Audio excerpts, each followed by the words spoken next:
And it looks like we are live. We go ahead and do a quick double check of the old YouTube feed. Make sure I mute myself here. One of these days I'll trust my own technology and trust my own trust things to work the way they're supposed to, and believe that, guess what, guys, they really will actually have a stream that works the way it's supposed to. But I always like to double check, make sure things are going good here. So we're going to be getting cracking off here with Agile Monk and his son Michael, who have a fantastic new product coming out. But I'm going to give you guys just a minute to filter in, and I'm going to go ahead and get our super chat goal posted up here.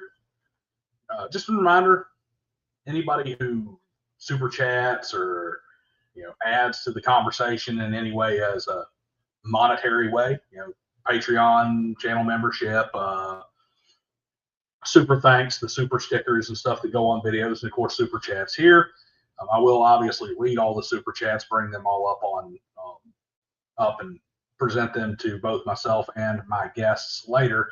But that money all goes directly towards the channel project car, which every day is getting a little closer to where we will be ripping that Dodge apart like I am Al Bundy on Married with Children, talking about the Dodge. So while we're getting things worked up and cracking here, I'm going to go ahead and start off with my own stuff, which is, that's right, Corbin Codex Volume 1. Kickstarter is live, guys. Go ahead, jump on there, make your pledges, support a new movement in pulp. This is planned to be something that's going to happen quarterly. Get multiple books throughout the year, tons of stories, all written by folks that are, of course, part of the TTRPG community, people who are players, game designers. No AI that's used in any of this. All of the art is commissioned from people who work on our indie games, such as our wonderful cover here from Patty over at Patty's Parlor. I love it. He's even got a Dodge Dart, just like the one we need to fix up and give away here on the channel, right there on the cover. So for those of you who don't know, if you haven't seen old Luke Hart's video, funny thing about Kickstarter is really mad if you don't just shoot up to your goal quickly. It tends to bury you. So now that we're a full week, a little more than a full week in, if you're thinking about pledging and you don't know if you want physical copy, maybe you're overseas and you're not sure about the shipping or whatnot, if there's something you're thinking about doing it maybe now or later, well, go ahead and make your pledge. Adjust it later. So let's go ahead and push that support in there so that we don't get buried by that algorithm. And we're about 20% of our way to the goal right now.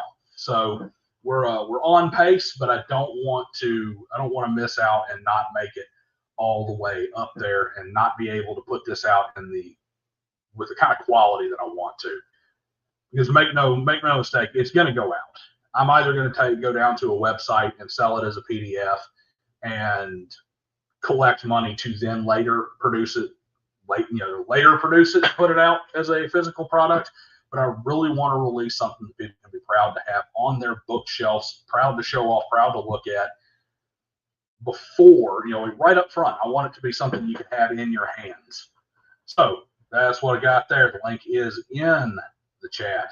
We got some folks coming in. We have got Death Angel Shadow. We have got good old DLSD. I got to figure out the right thing to call you, man. Just because calling you DLSD 25 just sounds like I'm talking to HAL 9000 from the from 2001 Space Odyssey in here.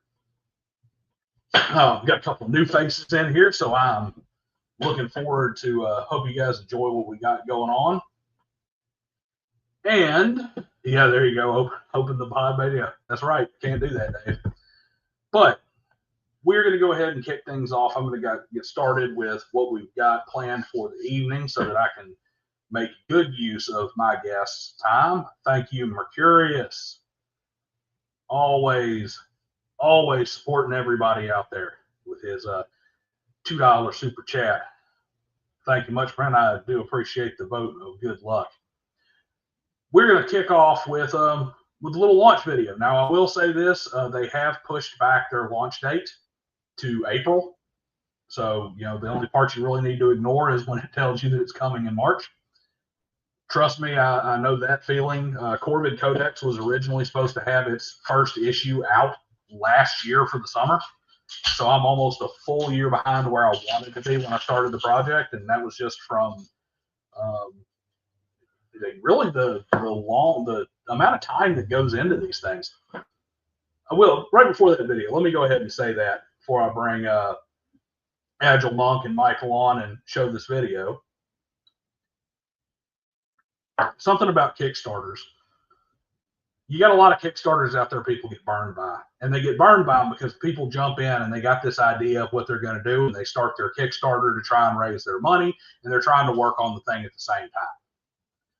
And a lot of times the reason why you don't get what you're promised is because there's a whole lot of stuff you don't think about that comes up. It's one of those things, as Tyson used to say, everybody's got a plan until they get punched in the face. Well, running any kind of project is just a practice of getting punched in the face over and over and over again. That's what we do. That's when you run any kind of project, it's just a constant stream of getting punched in the face. So when you got some, Kickstarters like the Xendria Consortium we're about to go through, and like Corvid Codex, even some of the, I guess I'll go ahead and give my magnanimous gesture to the Bro SR, like old Jeffro and B-Dub's new book, or anything of that nature, like what Victor Gorchev has put up, Stay Buff Marshmallow Man, his new game that's coming out. You're looking at situations where people put in hours and hours and hundreds, if not thousands, sometimes tens of thousands of dollars in work for years before it ever gets to that Kickstarter. So if they only had to push it back once from March to April, they're doing way better than I did. Because like I said, when I looked at it and I'm like, man, we're supposed to be looking at going to Kickstarter or pre-orders in July, and I'm looking down on June 29th and I'm like, I'm halfway through editing this. I don't really know exactly exactly what order I need these stories in. Oh, and by the way, I haven't even gotten an artist to give me a date that they promised to give me art, let alone have them signed on, the art finished and ready to rock and roll. But that is, I think that's really how both of these Kickstarters are going to time out. I'll let them speak for themselves, but I know that for the Corvid Codex, it's all done and paid for in terms of everything except for printing and shipping physical books. Got one more, once again, Mercurius standing tall for everybody. Well, good luck to the Agile Monk. So let's check out this video real quick, folks. Introducing Wondrous and Dangerous Consortiums and the Xendria World Setting and Lore Guide. What is Xendria?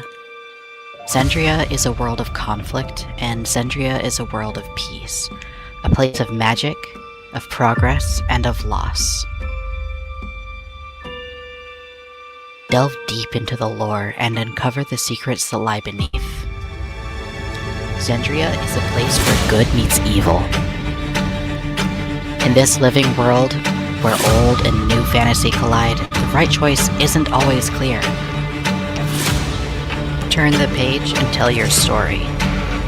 It's your world now.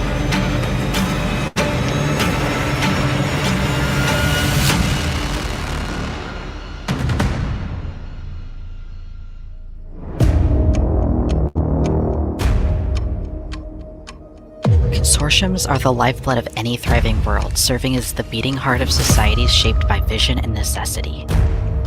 The ultimate toolkit for serious storytellers and game masters. coalitions, cults, factions, guilds, mercenary companies, orders, and secret societies. Discover how to create consortiums that are not just background props to your stories, but central figures. Say goodbye to bland NPCs. Create unforgettable experiences beyond the table. Engage your players deeply with narrative-rich adventures that allow them to explore the intricate workings of the consortiums and their impact on your world.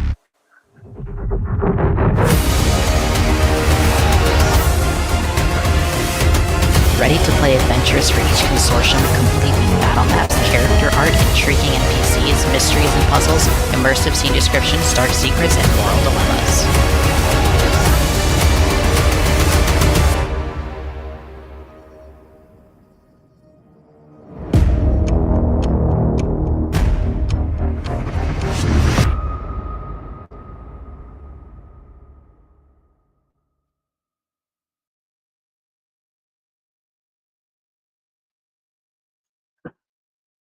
Okay, well, obviously, like I said, we are. No, God, you got a Kai. You are right on time. Right on time too. Of course. I'm going to say, what is it, Heshka? As we say, thanks to Heshka for the $2 super chat there. So yeah, like I said, it is coming in April, not March, but other than that, let's go ahead and say hi to some folks. And though the answer is already in chat, we will get them to answer Mercurious's question as well. We have, of course, Agile Monk, great supporter of all things OSR and content creator, man who makes it rain in every. He's just like another Mercurius. Are you Mercurius's alter ego, or are you like running two computers right back there? Because between the two of you, you guys keep half of us afloat. We've been called twins at times. Yeah, that's for sure. So, drift into chat, throw out some super chats, drift out the other door, never to be seen again. Let's see here. And, of course, Mr. Michael, who has chosen this time to freeze. I know. What a terrible spot, too. They'll get us like, get the blur Gremlin mode. all blurred out and everything. Yeah.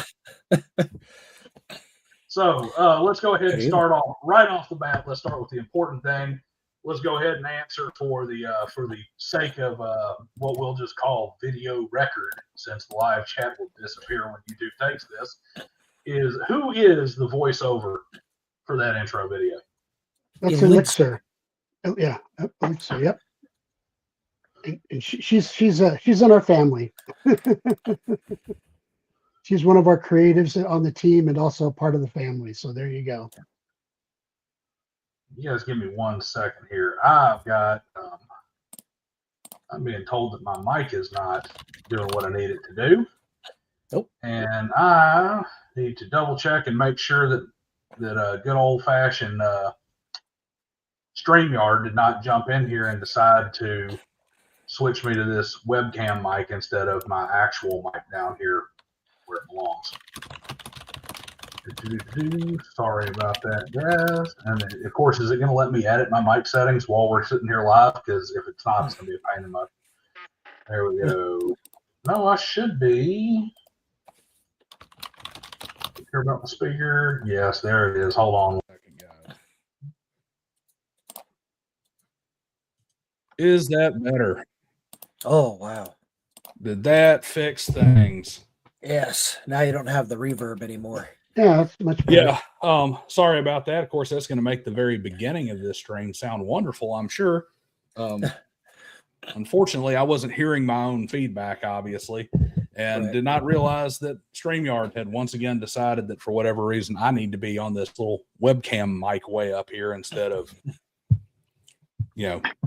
this thing. So a big expensive mic you have for a reason. Yeah, right. The paper. No, I'm just loud. I'm a loud Southerner. That's what it comes down to. So let's go ahead and get that question answered. So Elixir is the voiceover artist for the video. They also are involved in some of the artwork as well. Agile? That's right. Like I said, quite talented. One of our more talented younger folks in the team as Daniel and I've talked before, we've got different levels of artists that have been involved in the creation of all this, master level journeymen and the like. And we try to work with a variety of people and talents, but we're fortunate that we have both her amazing talents and part of the family, love Elixir to death. And she just makes me smile. So we're very, very grateful to have her. It's really a fantastic voiceover. It's actually a fantastic video too. What all went into let's just talk about what went into putting together your Kickstarter video there. So thankfully we had been, as you alluded to during your the pre-speech there and with Agile, we had been working on the project long since before we ever got started on anything with the Kickstarter, and that included not just the written content but also the artwork. And so during that time, as we filtered in artwork and we said, hey, we really, really like this, we'd like to showcase this during the promotional material, Elixir went ahead and took our write-ups and our scripts and then put that video together with all of her and their animation skills. And for example, the gypsy woman, the fortune teller grabbing the card off of the deck, that was all hand animated. Well, there's a lost art right there. Absolutely. Absolutely.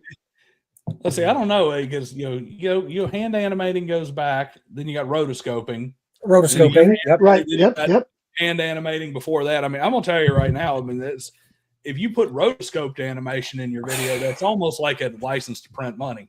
I remember Fire and Ice, right?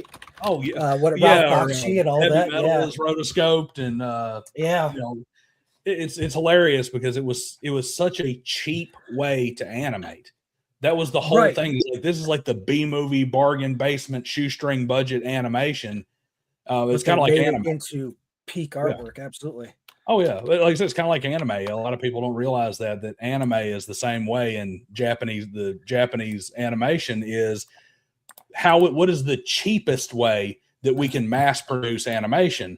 That's what anime always was. So it's like I always kind of laugh a little out of the side of my mouth when you get somebody who's like really critiquing the animation and this thing's like this animation in the new Dragon Ball or whatever. And it's like, you do understand that the entirety of anime is about how can we make this as cheaply as possible. Right, it's cost saving. There's a lot of repetitive action, etc. Right. But the same thing with vertex by vertex, rotating just the hands, elbows, everything all at once, and then putting in all the timing to make it come together, including that bridge video. That is actually a time lapse of Elixir drawing that whole thing and in order.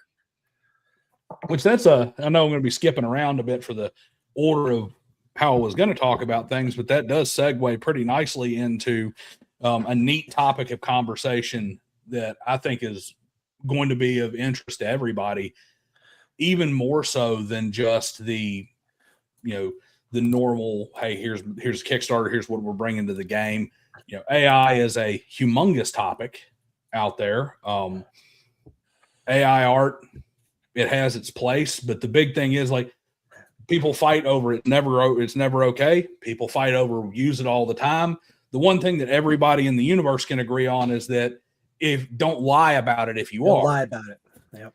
And we've seen situations that have come up, and some founded, some unfounded, some verified, some unverified, where you even have situations where somebody says, oh yeah, man, my product's got nothing but real art in it. It's like, well, really? Because it's pretty obvious that this cover, for instance, is AI art. And it turns out that they're professional artists that they've used since before AI was a thing, got lazy and messed them over and didn't take out some artifacts or something, and boom, the AI makes it to the cover and they got mud on their face. But you guys have come up with a pretty interesting and very labor intensive. You want to talk about something that takes time? Yeah, I'd like to.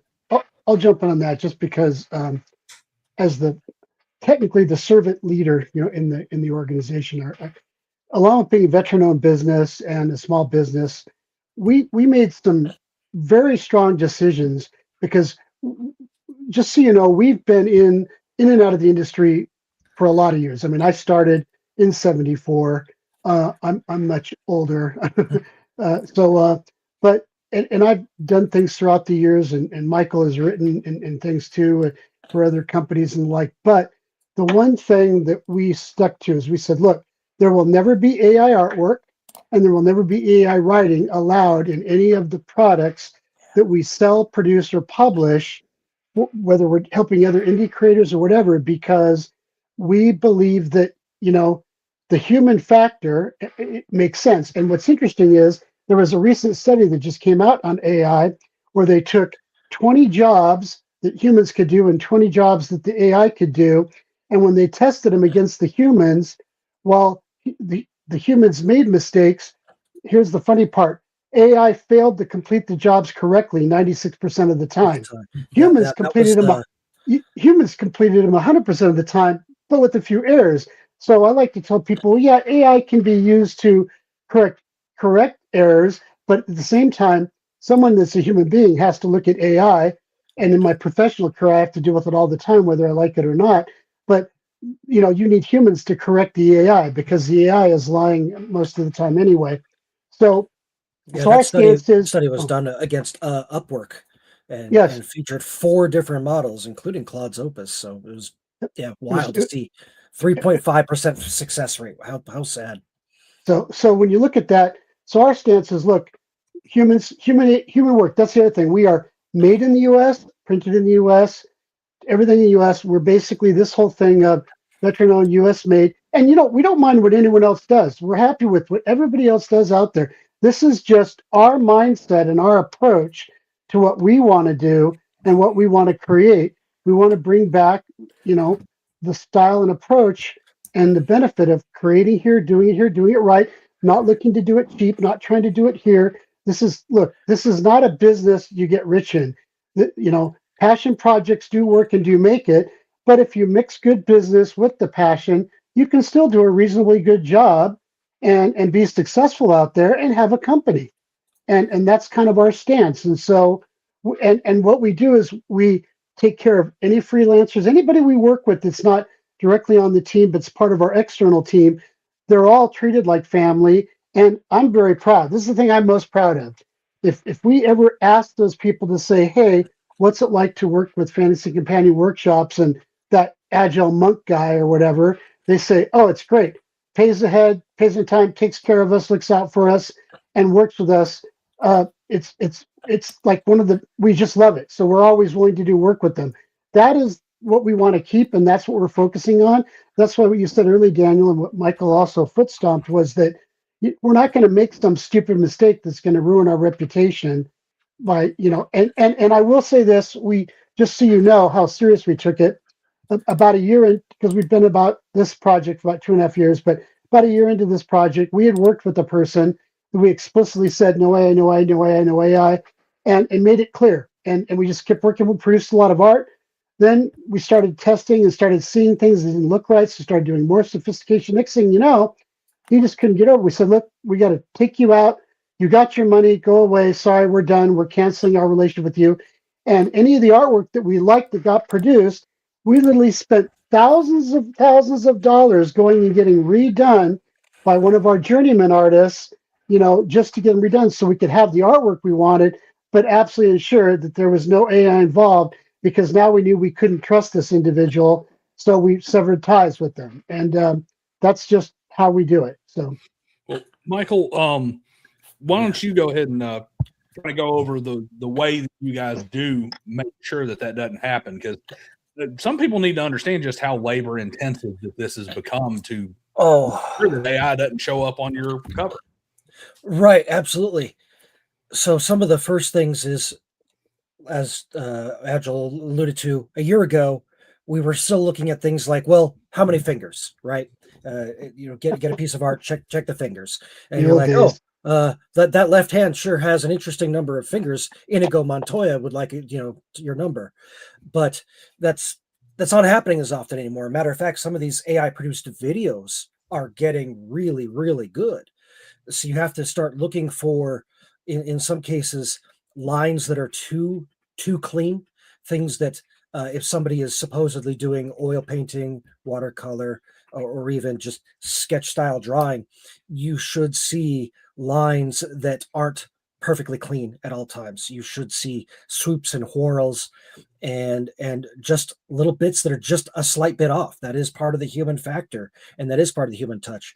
And part of some artist style, for example, has to do with how they handle light. And while AI can do like really good realism light, for example, if you're working in watercolor, light looks very different.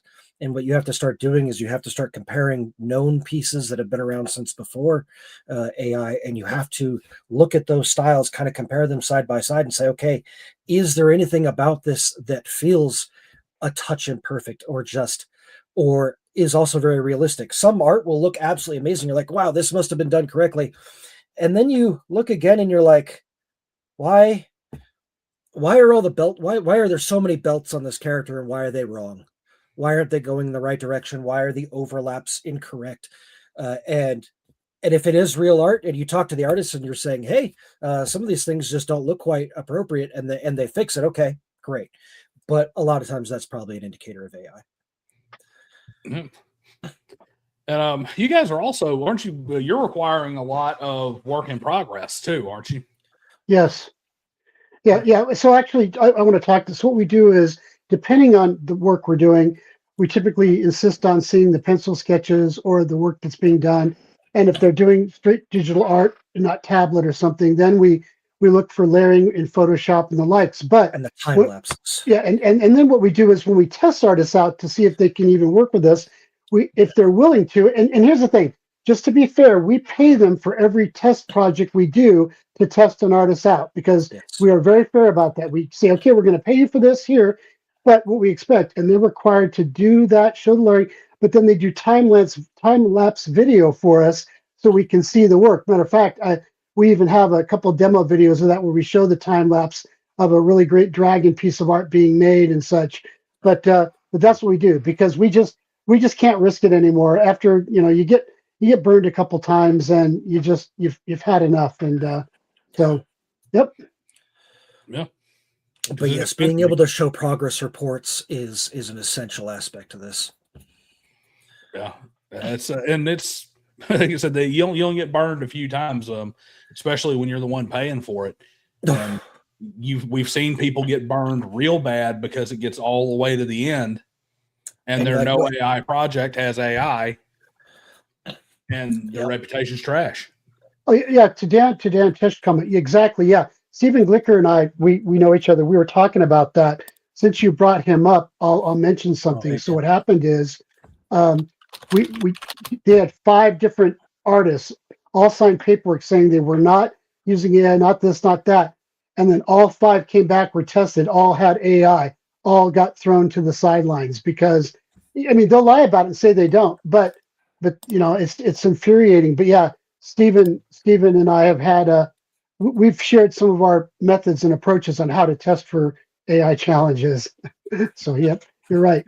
One thing you got to understand, and this is just me being a little bit of a cynic, but me also just living in this world, is there's a monetary incentive there. And the same guy who is just rah, we're never going to, AI is the devil, AI is evil, AI is garbage, always use human artists. He's right out there on the same picket line, raising the same hell.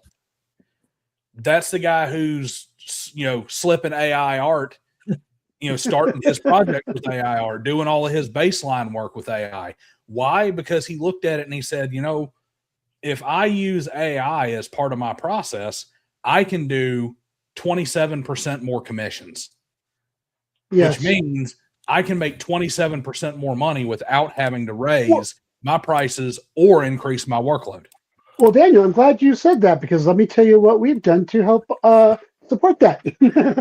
So what we've done is we've taken on a policy of, based on the quality of the results and the review and assessment of it and how well they showed the steps on the way, we actually give our artists tips for their work. And so, okay, here's a little bonus for this, here's a little bonus for that, whatever, to once again incentivize them that, look, we're not screwing around, we mean it, you got to do it right. And you know what? we love the great work you're willing to do if you're willing to do it the right way, and we will show you benefit to that. Absolutely. And you pay for it. And let's not get too sideways about it. Kind of like digital photography and digital art, which I've never been a fan of digital art, but that's just because I find it to be unappealing. But that doesn't mean that it's not, valid there. They all went through their same thing where it's like, oh, there's no real art that's this. And it happens. And then the physical photography that's done in a dark room and the oil painting, the acrylic, the hand sketching, that sort of stuff ends up becoming a luxury item, and it ends up carving out the middle. And AI probably will eventually get to that point where it just becomes an economic reality that your mass market, where a high level of quality is not the selling point, ends up being AI because it's the only way to do it cheap enough. But if you stay as a premium product, you always have that there's all of a sudden having real art is going to immediately label you a premium product and is going to give your whatever you're putting out, book, whatever, an air of being a premium product.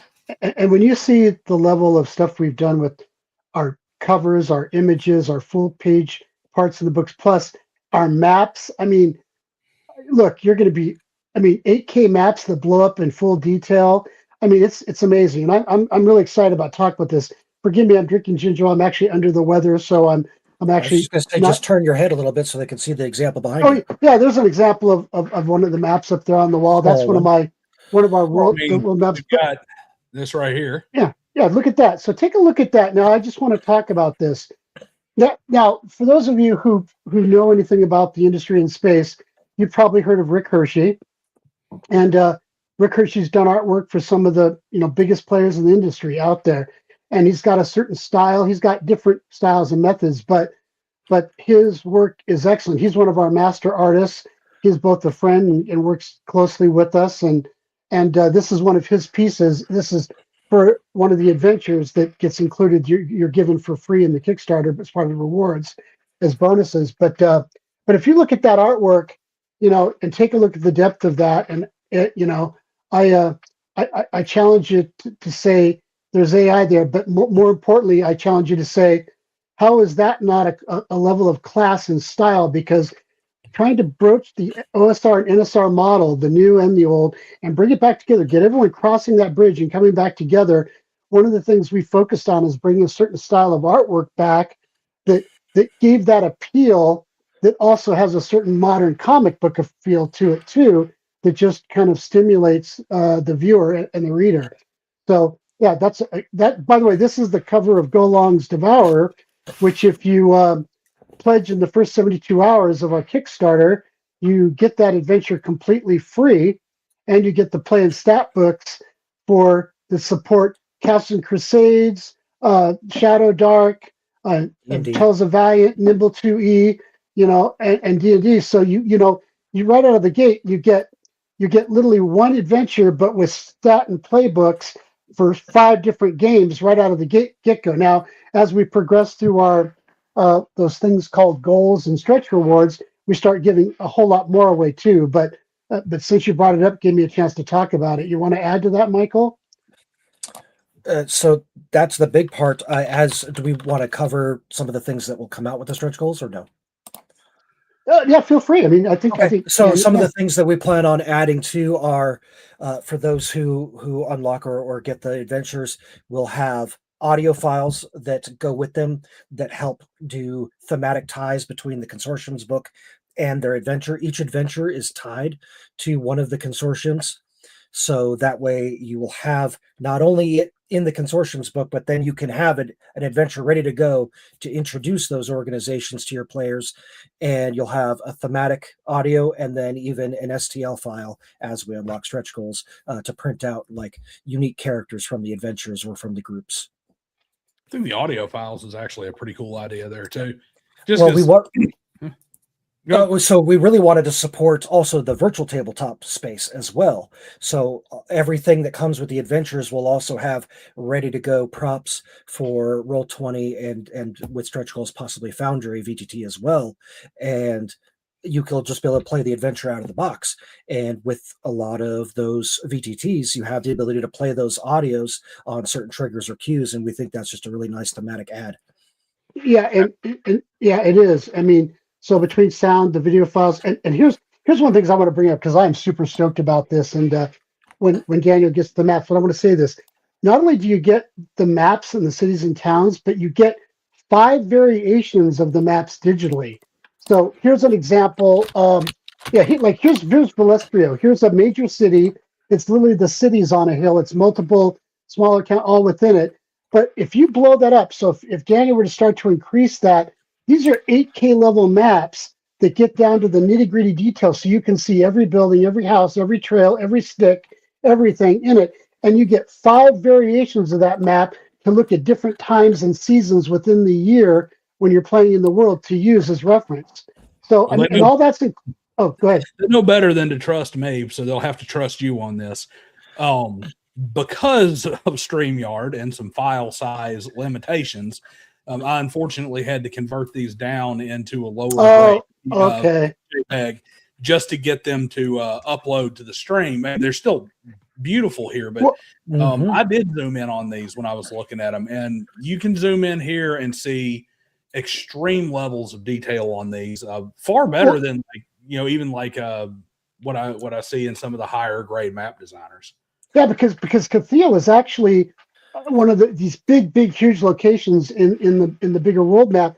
But this is actually underground cities and elements within the mountains, and we cut portions off in the pictures so you can see what's inside there, inside going on. So it's actually different views into it that are really awesome in this place where the scourge has happened, and they're inside. So you see a lot of dead land around it and a lot of new land growing.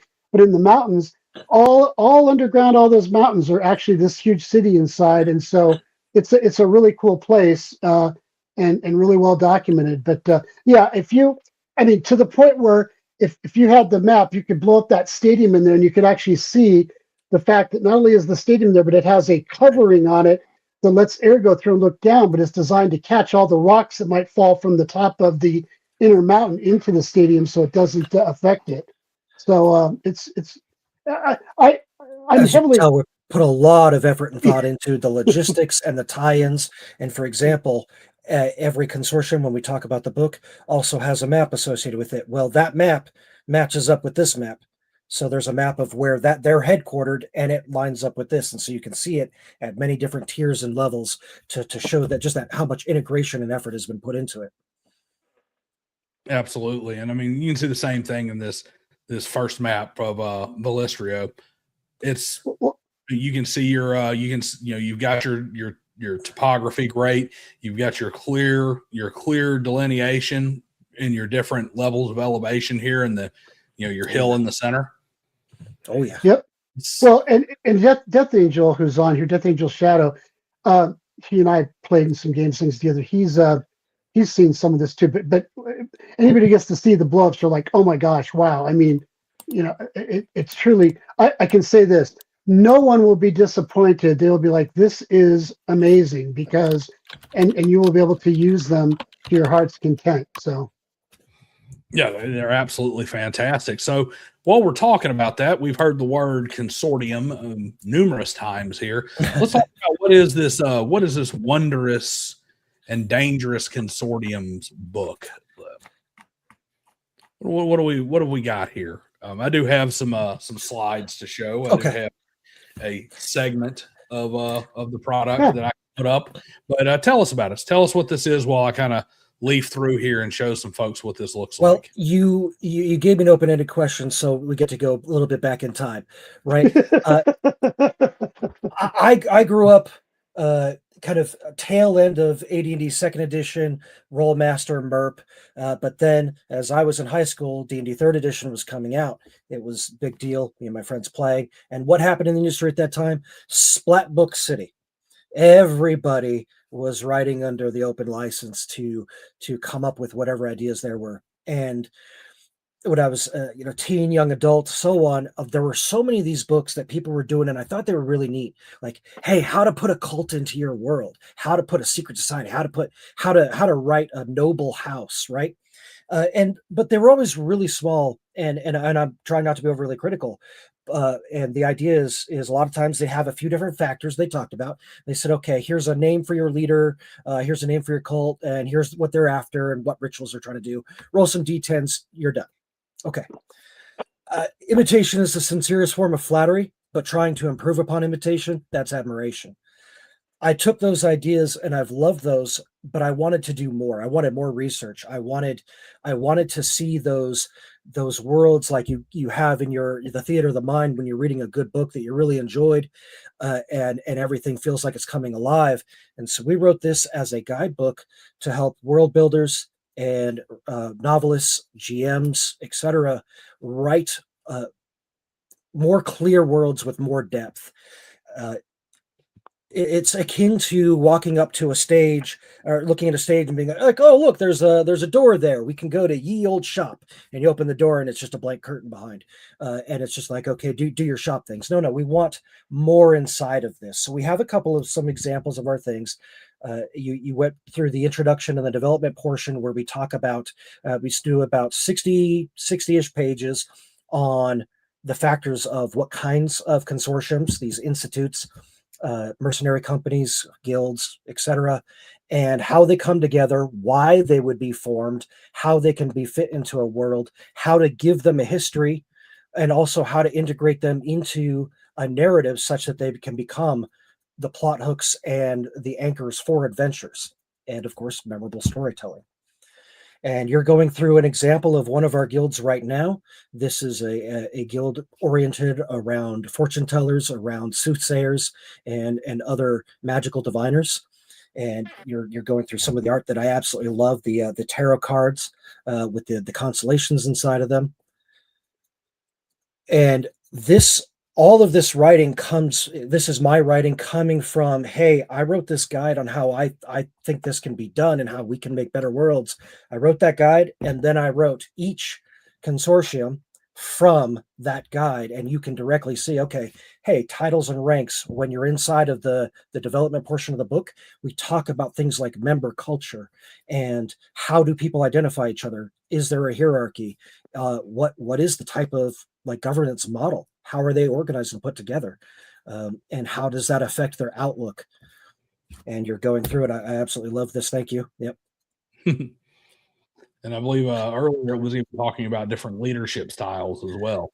Right, leadership styles. So, for example, you can look. We give you not just a quick D10 table, but really long lists with in-depth descriptions and explanations, where we have not only these lists, but then we have paragraphs to go with it to explain how all these things come together. But this can hopefully give you an idea of, okay, well, you're looking through here. If I'm trying to write a cult, I don't think I'm going to look at number 10, the administrator. That seems to be a bit less likely to run your cult. But you know what? A visionary, someone, a cult of personality, quite literally, that would make sense for a cult leader. And it makes perfect sense for me. I ran into that just last night. Who is not very detail oriented and ensuring that operations run smooth or efficient or consistently, but are charismatic, innovative, and focused on getting other people to behave badly on Twitter. Oh no. And the idea is that this can help you describe personalities, also describe how a character, an NPC, may interact with the players as they meet them, or even how they can work with or fool the players. It's great to write organizations that won't present themselves as one way or another in the campaign, on one side or another in the campaign to the players, only for their motivations to be revealed later. Well, this can all come out in things like personalities and archetypes, and help a writer put their ideas to paper and get that started. I'm raising my hand because because I don't want to. But no, sorry, you go. I really want to say something because for those who may or may not appreciate this, I have the blessing and fortune that Michael is my son, and Okay, and yeah, exactly. We're both veterans, both military veterans, both injured, messed up, done our time, so to speak. But the thing is, I had Michael playing dice and rolling dice at 3 years old and getting involved in games, and fortunately he took on the mantle and loved it. Here I am. He's coming on 39 here, me 62. And and we both tend to look young, but we're launching this Kickstarter during the month of. We both have birthdays the same month. We're only a couple days apart, but I just want to take a proud moment and say that what he's done is great here. But there's things you're not aware of that I want to share with you, and that is in the building of this. And what we went through to do that is the amount of, because we also are technologists and other things too in our other lives, but the amount of database work and tracking and stuff we did to collect information and data and all this, so that there's a whole bunch of science and history and research and everything behind it. Because when I told Michael, I said, no, I refuse to have another one of those. Oh, look, it's a Kickstarter with 100 factions on it, and it's just a one-page thing or half-page thing with a name and stuff. I cannot take that. No. So what we did is, because we want to teach in our books, both these books actually teach and educate. So this Consortiums book teaches you how to create these organizations, and it gives you detailed examples of each type. I mean deep examples. I mean in-depth examples, so you understand, and teaches you how to do it, how to build it, gives you all these charts based on the data and the research we have you can use to do it. And in that thoroughness of it, and we can continue to build off of it, you can do things that you haven't historically done and have the benefit of it right there in your pocket. So even, and then to make things better, every one of those adventures and all the adventures we're bringing out all have tie-ins to either the good or the bad evils in this world, because this world is truly torn in half. So you can run evil adventures campaigns, or good, whatever you want, because it works both sides, and it's done that by design, because it was part of the old thing of just, good go beats the baddies. Well, what if you want to go the other way? So we've done that. But there's tie-ins. So what's interesting is the World Book teaches you how to do things. It also teaches you, I'm talking, pages and pages on how to actually do westmarches the right way, going all the way back to when I had the chance to play with people like Gygax and Arneson and things like that in the days, and in the early days of how we played, to now the modern approach, plus how to do your campaigns, how to organize adventures, campaigns, and hierarchies. We do all that in detailed chapters and educate, along with giving you a great world, and the adventures tie the world and the factions or the organizations, consortiums all together. So you get something that not only can you drop whatever you want to drop into this world of your own, but here's the thing: if you want to take any of what we've built, you can pull it out and drop it in any of your already existing worlds yourself, because of how we've established it. So I just wanted to take a proud father moment and say that my son really did a phenomenal job on this book. I'm more involved in the World Book and kind of driving things, but it is amazing, and I am very stoked by it. So I needed to be able to say that. So thanks, Daniel.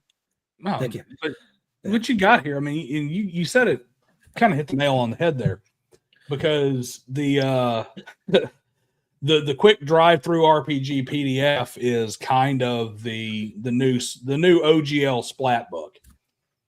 We had some were really good, but if you looked back in the 3.5 days, or really in the 3.0 days, I remember getting like the Traps and Treachery books. Yes, and it's like, here's a book of traps, and here's a book. Yep. They're like Traps and Treachery 3, Traps and Treachery 4. They're all like 30 pages. Yep. And there's, some of the stuff in them is just like laughable, where it's like, this is the most contrived. Y'all are stretching to just put these in, but it's like a monster manual for traps, and it's like 20 pages. And nowadays you got the same thing with the PDF. It's like, man, we've got 400, get 400 factions, and it's like they pulled up a random name generator and punched out 400 names and put. And here's the thing: in defense, I guys played on Chaotic Shining when I was younger, but then I was like, well, but there's more. Here, yes, absolutely. This one book in chapter 5, nowhere near the whole book, you're at 127 pages, which is probably more than, you got the guy out there who's done 400 different, 400 guilds for your game could fit in the intro to this book. Yeah. This weighs in at a little over 180 pages. We have layout. We have, as you can see, layout and art and everything. We're down to just nitpicks on a couple of things, but the book is ready, and that's something we're really proud of for this Kickstarter. Is Agile Monk here did amazing work on putting together the Xendria book and doing all that deep lore writing while I wrote this, and we're coming to this Kickstarter ready to go. And we don't want people to feel nervous about the prospects of buying into a Kickstarter and supporting creators. We're helping support a lot of creators, as John talked about, with the journeyman and apprentice artists, and also we're here to put our ideas before people. And to that end, we've had people, probably Wally DM. Wally DM's really great guy, does his puzzles and traps and stuff. He works with us. He's helped with some of the stuff in adventures. We've tied things together. We're going to be, interestingly enough, we're going to be giving some really cool stuff away too, because if you sign up early to get on the list, the pre-launch list, we're giving away something.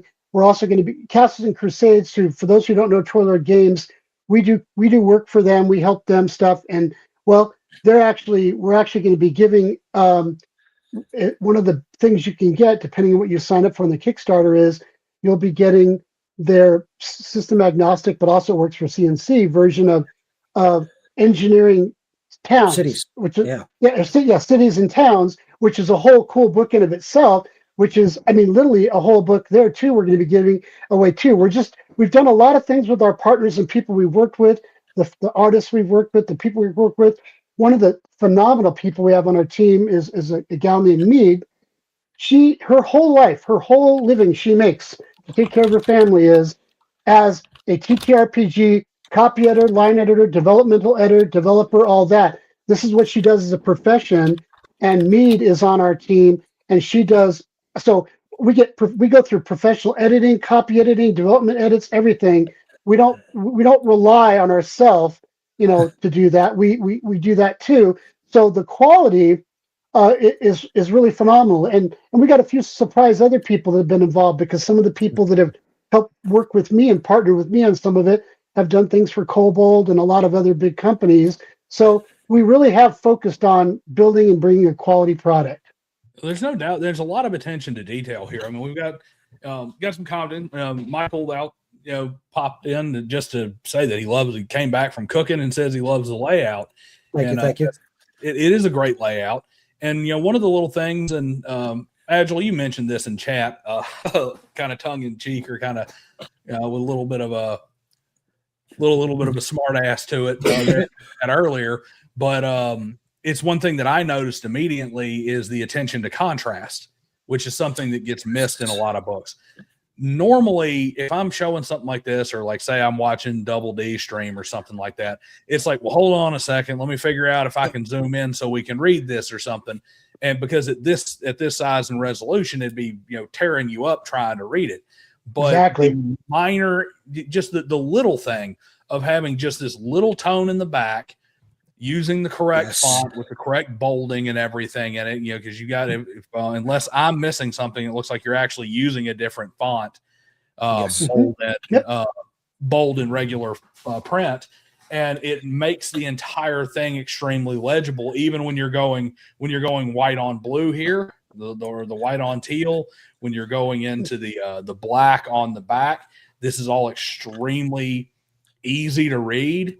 A lot of people don't realize that the simple fact is, if you look at this wondrous and dangerous consortiums here on this gradiated teal and gold, this is very, very clear and easy to read. Right. How many times have you opened even like a professionally done, like we'll say the curse words here. How many times have you opened a WotC book and you can't read this on the side? Right. Absolutely. The contrast is all wrong. And on some, let me dovetail some things. Let me dovetail some things. So, Agile Monk pointed out, injured veterans. One thing we did we tried to be very conscientious of this factor, and one of the things is I'm one of the testers for this. It may be hard to see in the stream, but this there's a contact over the side. I've had damage from the military, so I can't see out of the side anymore. So I look for things like that because I'm just looking out of one eyeball at this. And we talked about things like larger font size, much more clear font contrast. We ran it through every scan we could find about color palettes and making sure that these things will work for various types of color blindness. Also finding people with different reading styles or even challenges and asking them, like a dyslexic person, hey, can you still get through this? Is this legible? Is the text broken up enough? Well, I don't really say this often, Daniel, but because I don't like to talk about me, but I've delivered a lot of products to market, software products, business products, and with the business background. But I like to think that I've used my certification in UX design, usability, and design for a good purpose, including accessibility. And so our little special group took a very strong stance on that kind of approach. And I'm not saying we're perfect, but we have made the effort. I can say that. Okay, we have made the effort. Yeah, and that's one of those things where I've mentioned this on my show before, and this is in the same vein, but it's a little different. Y'all are a step further in making sure that your product can reach as many people as possible. One thing that I said when it comes to game design is I was like, you need to find somebody who doesn't play to read your rule book. So, like, for instance, my game is that's what we did. My game is so far from ready to go anywhere close to market yet. It's not even funny. But I'd done, some of the original core design stuff and some original, some of the first draft of about half of the rule book. And I printed off a bunch of it. I went to a friend. I was like, here, I want you to read this. And it's like, hey, have your wife read it and let me see what she's got going on. Why? Because this is a mom who works and is not nerdy at all, doesn't care about any of this kind of stuff. But hey, do you think you could sit your 13-year-old down and teach him how to play this game? Do you think can you read this enough to think you'd be okay with it and to understand what he's doing if he decides he wants to play it? Because if I can write a book and I can walk in and say, hand it to my neighbor, and he can come back to me in an hour and say, yeah, I think I can probably play this game. That's a well-written rule book. Makes sense. Yeah. Well, and I've said this a couple of times, and there's some people who'll throw some axes at me on this. I believe that the greatest detriment to the hobby that was ever put forth by Gary Gygax was the fact that he wrote his rule books in that ridiculous, over-the-top, self-aggrandizing prose. Write a rule book. If you want to write that, go write a world philosophy book and tell us about how great Greyhawk's history is. Write the Greyhawk Legendarium, and it's beautiful, and I can read it. But write a rule book where we're not fighting over interpretation of how you chose to say something for 40 years. Absolutely. Oh, no, understandable. To the point, the data, the lore, the storytelling, the narrative, get there, deliver it, but make it enjoyable. And absolutely. Right. So one thing I would like to I'd like to throw out there while you're doing this is that a lot of people ask, well, what are you doing this for? Well, okay, one of it is because we love this hobby. Okay, we love the community. I think Daniel, you know that. Death Angel knows that. People who know Agile Monk know that this community has saved my life. The hobby has saved my life. I'm part of a bunch of military veterans. I'm a trained therapeutic GM, and work with veterans and things like that. I mean, and the fact is that this means a lot to us. It goes all the way back to my early days and my son going through it and raising it and teaching other people, supporting kids clubs and veterans and like. And so there's a passion for it. What we wanted to do with this was give something for world builders, for writers, for narrators, for GMs, and for players alike that they could use and leverage. And to that point, we have this simple philosophy called our give and take. And what that is the unique licensing that we've worked on, because we have Premack and Rogers, which are licensed IP attorneys for game companies and TTRPGs. They specialize in nothing but this. They've done battles with WotC, all the different stuff like that. They're used to fighting the battle, doing the right way. Well, what we said is we want a license agreement that says that when someone buys our product and they get it, they can take anything in the world book, anything in the consortium's book. They can take the artwork, all that. They can't repackage it and sell it again, but what they can do is they can take everything we've created, build a product themselves, sell it, market it, and make any money they want. All they have to do is give us, basically a little thing, saying, hey, thanks for Fantasy Companion Workshops for, basically attribution, okay? But and on top of that, if they have good products and they have good material, one of the concepts of FCW, which we call it for short, is that we want to help other indies and small creators get their stuff published and printed, and we're willing to bring the resources to the point where if they do something and it's good, whether it's their own separate thing or it's something they want to do for our product line, we'll help them do it. We run a professional online PMO, project management collaboration site, where we coordinate with all of our partners and our artists and everybody, and we would set them up with their own workspace, help them, and our goal would be to help them get their product out there and do it the right way, because we want to give back. So right now, for those of you, if you're going to give to this Kickstarter, you're going to support us, we're taking money from you because you're trusting us to do it. Well, we want to not only give you a great product back, but we want to give you something back that you can go out there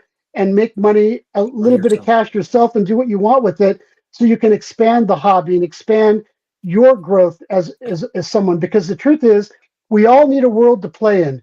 We all need a place to be safe in. We all need a place to have fun in and be ourselves in. And we all have creative sparks in us, because we're all set with this divine spark in us, okay?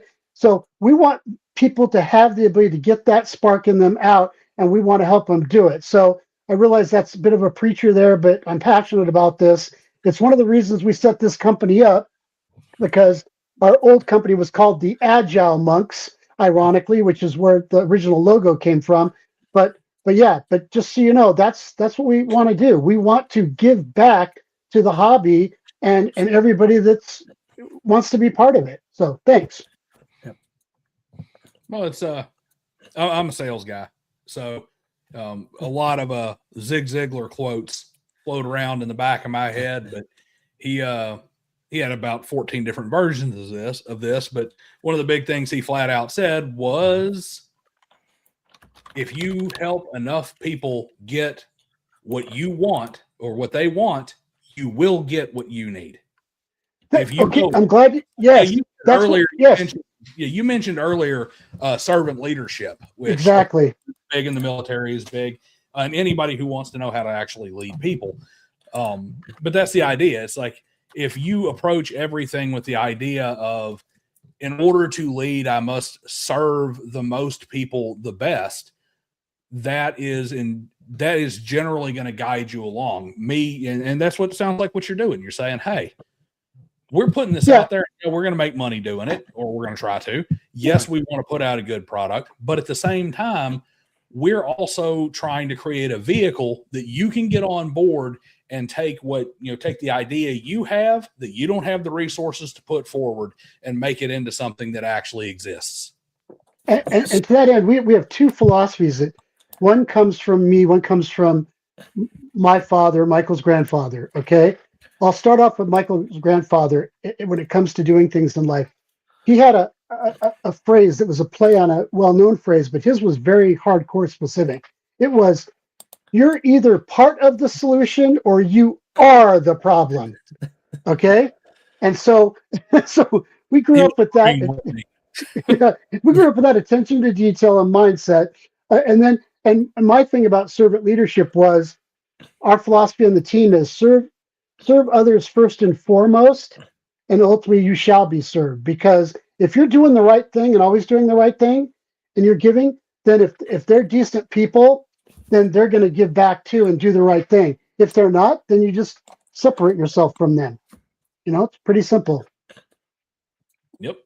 That's all there is to it. So we do have another half of this that we need to talk about, because we've talked about our wondrous and dangerous consortiums. Yep. But what we have not talked about is the other half of it, which I will say this, far be it from me to give anybody advice on Kickstarter right now, because once again, this right here, come on, guys, jump on board. Let's go ahead and get this printed. But I did find the title of your upcoming Kickstarter, which, by the way, do me a favor and throw the link in private chat so I can make sure everybody. Oh, okay, I'll get it to you right now. Oh, so right now we have a pre-launch page that I just posted in the private chat for you, which is a work in progress, because we, just so you know, because we really care about what we're doing, we have a Kickstarter built out, but we've been doing these pre-launch pages, testing different things out, trying to get feedback from our partners and people and things like that.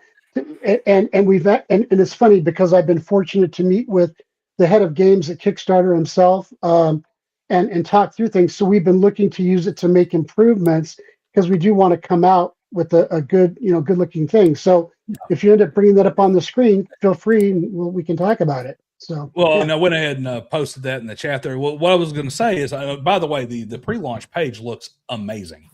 Thank you. Unfortunately, that was one of those things that I did wrong. I didn't really have a pre-launch page. My pre-launch page was the first time I tried to kickstart the project. But anyway, when I looked at the title, Wondrous and Dangerous Consortiums and Xendria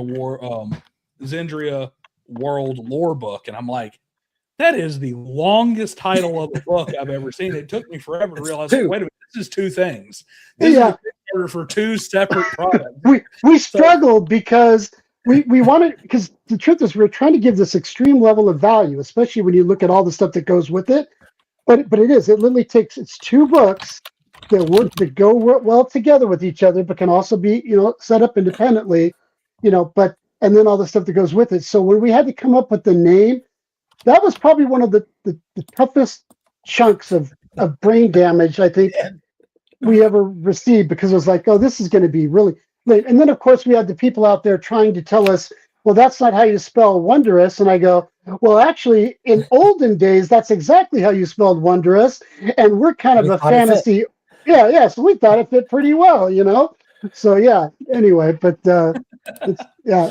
And by the way, this whole layout also done by Elixir, the same person who did the voiceover, along with the animations. So you can even see, as you scroll down, you'll see the book, the whole Consortium's book being flipped through right then and there. So you can see we've done all the work. We don't have to hide that. It's there. Give me 1 second here. Let me I think I can share that up to the screen. Yeah, here. You should be able to. Yeah. Oh, I know I can. The question is do we want to do this and me not accidentally? There we go.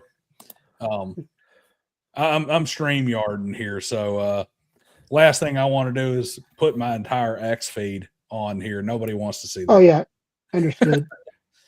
But there we go. Here's our launch, which it is kind of helpful, but well, we like to go with this phrase. Book, but by the way, this is beautiful. Some of this artwork is just absolutely amazing. I love this blood moon, blood moon Roma gypsy woman fortune teller here. I love the gypsy woman. Yeah, just from the Astrologers Guild. That was done by Rick Hershey, that piece. But we like to use the story behind it, and that is, it's a collection of wisdom tools and well-crafted consortiums and a world setting and lore guide for both Sandbox and westmarches campaigns and settings, So, yeah. But scroll down some, and you're going to see when you get down here a little further, past some of this stuff that talks about, different pieces, and the pillars of what we do to build on and the like. But see this here? Look at that. Now, see right there. No, go back. See that? What Michael was saying, that's a picture of the Consortium's book, and that's actually doing a live flip through of the book's pages, so you can actually see what's in the book. Now, if you see it on a normal screen, it looks really great. But I mean, obviously, we're seeing it reduced here. But very zoomed out. I mean, it is really phenomenal. And another testament to layout and contrast and everything is you can clearly, and even in this small view, you can clearly see the breaks in these lines, sentence endings, that sort of thing. It's it stands out even in this super tiny format. And I like that frost giant there. That's pretty cool. Yeah, that's one of the that's in the world book. Yep, that's yep, great picture. Oh, and by the way, this is Yes. so this is funny. This monster, okay, this is a custom monster built by Elixir, okay, and it's funny because we did it in a, and I just say Eli for short, but anyway, but it was done in black and white, and then we did a color version. But Rick Hershey loved this monster, the different versions, because they said this looks so good, and it looks really good in black and white. But we did this color version, but we literally had some people do early reviews of this and say that are TTRPG professionals said that monster scared the bejeebers out of me. That thing is creepy. You know? I will say this: it definitely falls into that category of monsters where the when you look at it, you're like, wait a minute. Now, there's no reason for an animal to evolve into this particular shape.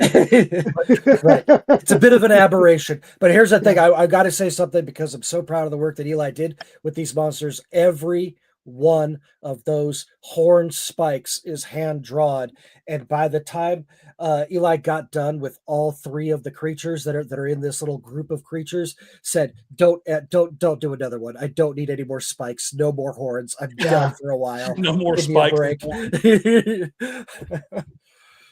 Because it took weeks of work. So yes, so basically, if you want to scroll down some more. So basically, if the world book itself is over 1,000. It's I think if you see like that picture there, you're going to see. So go to that picture. You're actually going to see that full blown artwork in the book too. Because what's funny is that this world is living, breathing, and like I said, we have good and evil. They're both going and moving all at the same time. And when you see parts of the world, and that's the other thing, we've got jungle areas, we've got fire areas, we've got ice areas, northern areas. I mean, we've got all spectrum of different stuff, islands and the like. There's that one map you showed. There's the keep going down here. This was this is actually that second map is a coastal city that has a big inner way to it. And then the other map, keep going down here. It's too bad the Xendria map full, but that's kind of the Xendria map there.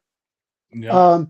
But obviously very tiny by comparison. But here's the thing, guys, it's thousands of, I mean, it's leagues, it's huge. I mean, so what we try to explain to the GMs out there is that not only do you have all these cities and all this completed work and everything done on it, but there's enough things in there and names you can pick that you can make it yourself, drop your own stuff in, or pull it over somewhere else. So the truth is, you can customize and make this whole world your own and unique. And because one of the facets of the world is there's been these portals that have been created that let you move from different planes and other worlds. You can move from these special locations to another world we're building that I've been working on for like 6-7 years now, called Pangea Matter, and you can get into other worlds. So you can tie your games together in places. But now, is there any way you can, I don't know if you can blow that up any, but that book cover for Xendria. Well, if I could remember how to zoom in on Google Chrome, I could.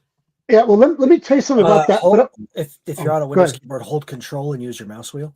That's right. It's Control. For whatever reason, I was thinking it was Shift, and it wasn't working for me there. That should be a little bit better. Yeah. Come back. Yeah, you had it. Yeah, bring it back up some. Okay, so anyway, what's really cool is it's world setting and lore guide for Xendria, which basically where good and evil operate in continuous and evolving conflict.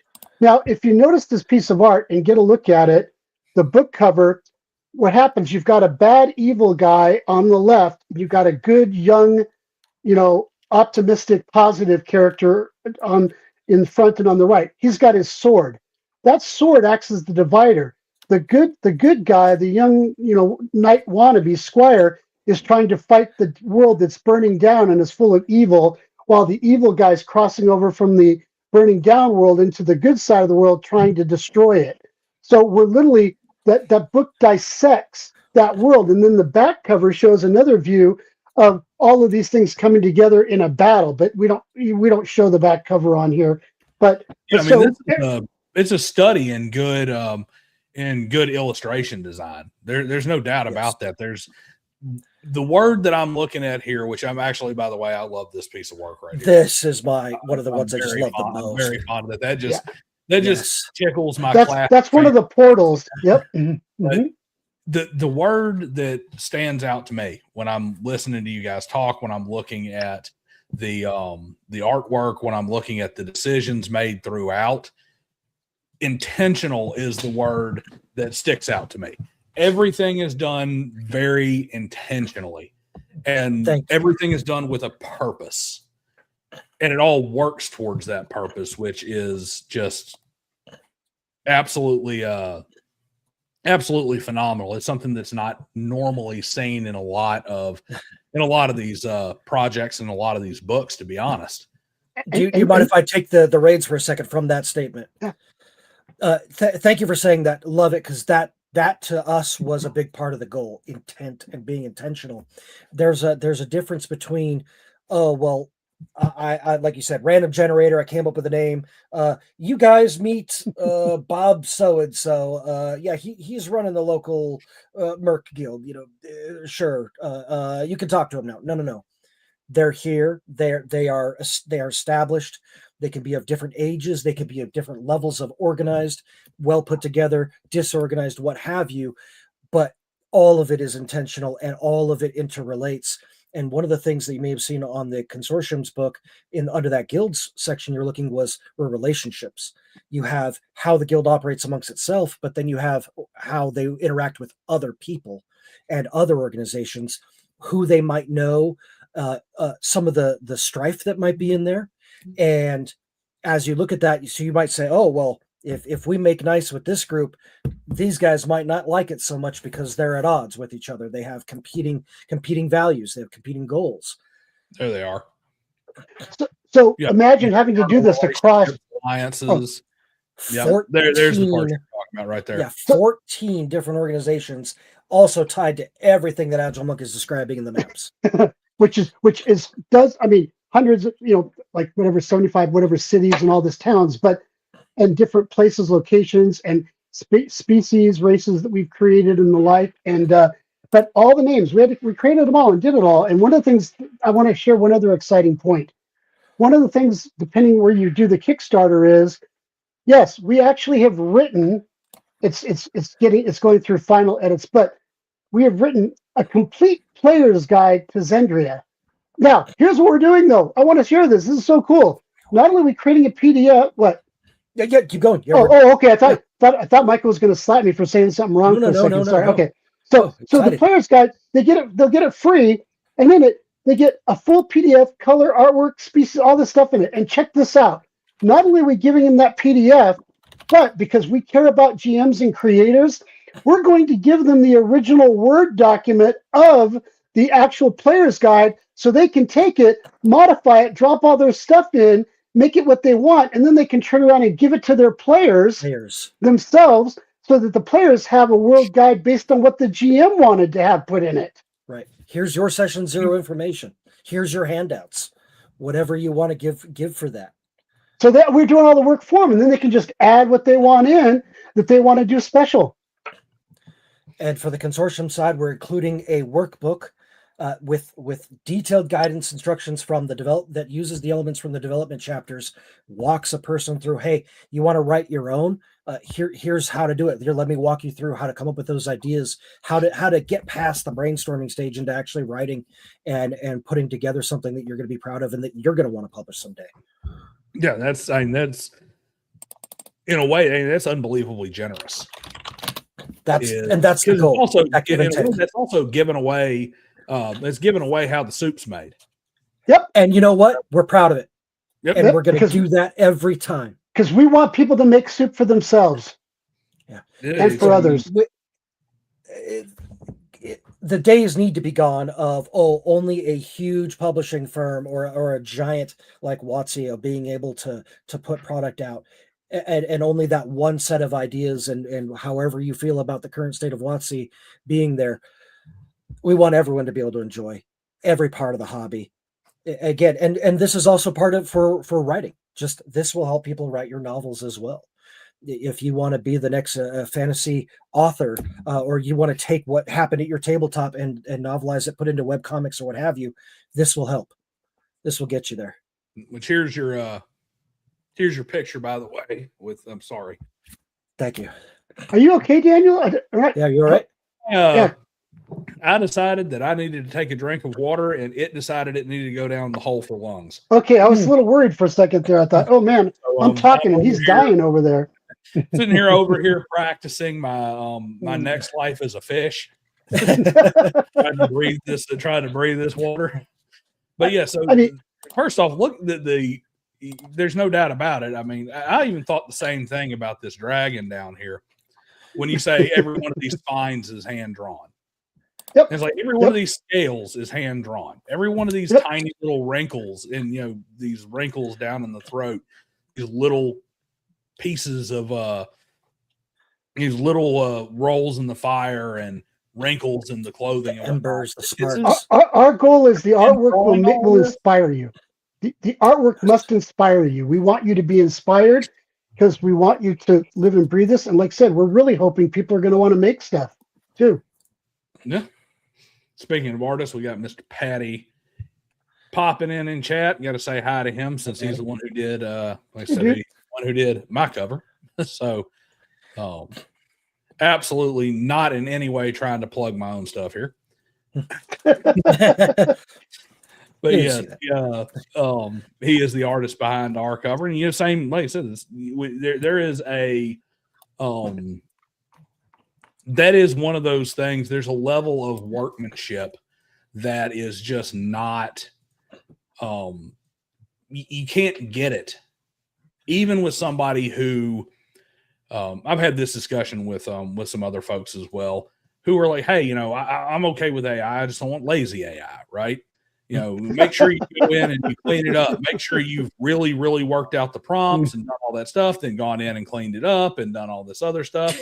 And I'm like, one thing you can't sit there is like I am by no means an AI Luddite, but at the same time, there is a soul to human crafted work that is not something the machine can emulate. There is a care, and there's going back to that word we used before. There is an intentionality that does not exist in the machine that adds to a piece of work, and you can even see it in this monster right here. There is an intentionality to it. There's an idea behind there's a reason why these horns are curved forward. There's a reason why these spines are shaped the way they are, why the stand. Exactly. Okay. Now that you said that, let me talk about this monster. So this monster features heavily in one of the adventures. It's at a tundra location where the players get a chance to support a mercenary company and really decide the outlook of a battle at both a more operational strategic level and down at the tactical level. Well, this is the Warden is what it's dubbed. This is not a nice monster. Not a nice monster. It's there to consume whatever it can, and it's coming out and it's found some fresh food source, i.e., the populace, and it puffs up and has all these forward spikes because it is basically a living spiked shield that goes forth and operates as a battering ram while serving to protect the main hive source from aggression. And this thing will run over stuff, and that's what it's going to do, and that's its goal. You better brace for impact. So it basically fans out and runs forward, and you can't shoot past it. Yep. Imagine a chariot made out of just raw spikes, and it's got 4 legs. Good luck, buddy. Yeah. And like I said, every single thing here, color choice, angle of the spikes, the design of the head, like there's no obvious eyes. That makes a tremendous amount of sense if your whole thing is absorb damage and run into things. Yep. These are intentional choices, which no matter how good your prompts are, you're not going to get out of it. Can't make it there. Yeah. Nope. But that's a lot of work product there too. Oh yes. Blood, sweat, and tears. All 3. Yeah. The amount of long, and very much worth it. Very, very, very, very proud of you. Forget these spikes. I mean, just look at the number of just the line work. I know the ribbing and the webbing. Absolutely. Yes, in the ribbing of this sinew. It's like that is a tremendous amount of just tedious work. I can only think about that. Just kind of a side note, my wife used to actually run the desk at one of the most famous tattoo studios in the Chicago area. Nice. It's called Wolf's Fine Line. So, she and I've had many discussions about tattoo artists in particular, and, she knows a lot of them, and I know several, and it's like the idea of having to draw all these lines with this level of fine line detail, that is a tremendous, I don't care if it's not on a person and you're doing it with a pen, that is a tremendous amount of differences in pressure and just tedious work. That there's no way to do that fast. I don't care how good an artist is. There's no way to do that fast. Not if you're doing it by hand, and not if you're drawing it on paper. No, exactly. And then, go ahead, Michael. Yeah. And when you want to come to bat with a new product that you want to show good faith and say, look, we're really putting the effort and again, the blood, sweat, and tears into it. You come out with your whole chest, you give it heart and soul. This is something that I hope if the adventure is well received, if it's enjoyed, we want to take any feedback that we get from the process. We'll write campaigns from it. We'll expand upon it. We already have a large bestiary entry in the adventure book. By the way, the one adventure that features this is over 60 pages. And that's just one adventure. See, that's what we're trying to say, Daniel. You get all these. Now imagine getting all those adventures. So one you get if you sign up, in the first 3 charge, you get that one. Then if the others, but now there's 7 others. Now imagine all these are, adventures designed for different levels and all that, and work for those different systems. Now, if you got playbooks and stat books for 5 game systems, depending on how far it goes, that's basically 8 times 5. Look at, let's do the math. That's 40 different variations you can play on these different game systems. So I mean, we're really, I mean, the thing is, we just want to give value, and because why? Because as FCW, this is our first time going out into the market this way. I mean, we do work with, like I said, Troller Games before. We've done things for them. We're doing things for them. There's some cool stuff we're doing right now, even. But after having supported over 410 Kickstarter projects and about 50 backer kit projects, with everything that's been learned over all these years and trying to give to the community, we wanted to come out and say, okay, we want to do it with intention. We want to do it with some style. We want to do it with a lot of give, and we want to do it where there's a lot of value, and none of this is any kind of cash grab or quick to do. This took a long time to do. By the way, let's be clear. I'm going to be careful, but I'm talking tens and tens and tens of thousands of dollars in artwork already paid for and done. Okay? All right? I mean, all this stuff. So much has been put in, all the time, the writing, everything, so we could come out with something, because we've got a product line planned, and we've got future stuff that's going to come out where we're going to do, regional books, city books. I mean, a lot more things, and that's why we're loving the fact that maybe we'll get creators out there who want to come and say, hey, I'd like to create for you too. Or could you help create my thing I want to do? Sure, I'd love to. As long as you're willing to, make it quality and just support a few good concepts. Absolutely. And it goes back to the same things we've been talking about pretty much all night, is that when you operate from that philosophy, it just becomes it's just like on the opposite end of the spectrum, the old, the vicious cycle, of, the guy who beats his kids grow up to beat their kids, who grow up to beat their kids, who grow up to beat their kids. Right. The guy who beat his wife around the kitchen, his son ends up doing the same. His daughter ends up going and doing the same thing. It works in reverse too. And that's what we tend to forget as human beings on a regular basis, is that when you start a cycle of hands washing hands and people helping each other and providing a little bit, that's, when you ask, what's the D&D killer? How do you slay the dragon? The old expression, how do you eat an elephant one bite at a time? Well, right. It's a lot easier when I take a bite and you take a bite and he takes a bite and that guy takes a bite. And if each person is taking up a piece of it and adding a little bit to the pot, the next thing you know, now you have a conglomerated mass that is large enough to, say, take on a Dungeons and Dragons. That is Right. there to take on a WotC, that is there to say, as they like to say, take the hobby back from a corporate interest. That, corporations are not evil, but corporations are soulless, all of them. But to your point about the big thing, because of our focusing on small, creators and the like, is that in our license agreement we've been working out, we actually have a special line in there that basically says these products may not be loaded into LLMs of large corporate TTRPG companies. Okay. Is that your version of saying, WotC, this is my original character, do not steal? Pretty much, yes. Pretty much. Here's the thing. We want to support other creators, like you said, who are bringing heart and soul into it. If they want to make use of this, great. We're not interested in WotC absorbing this into their AI slop.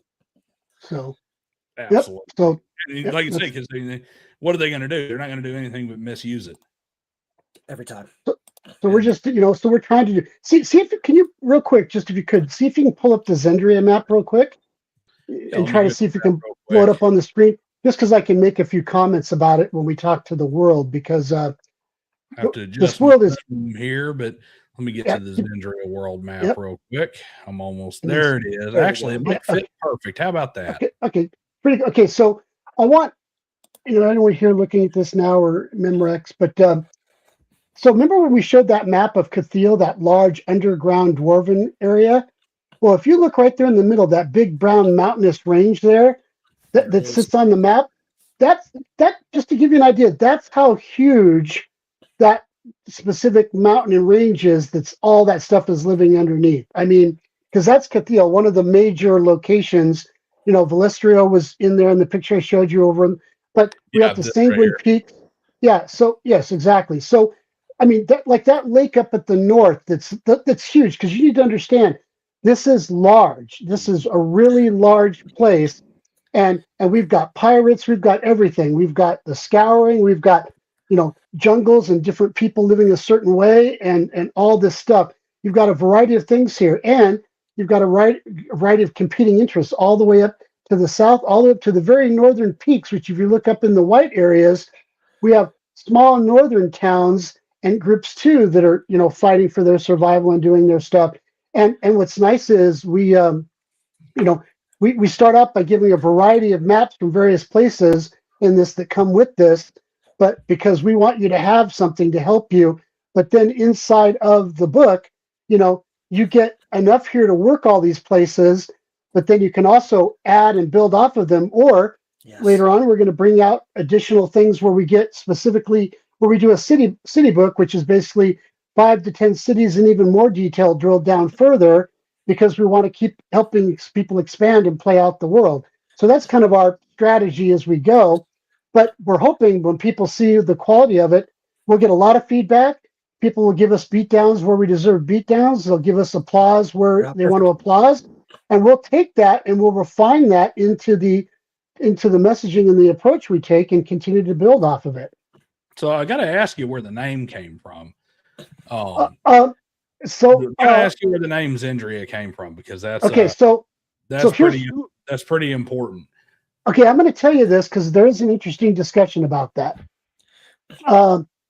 So when Xendria first started out, it was actually Xendaria.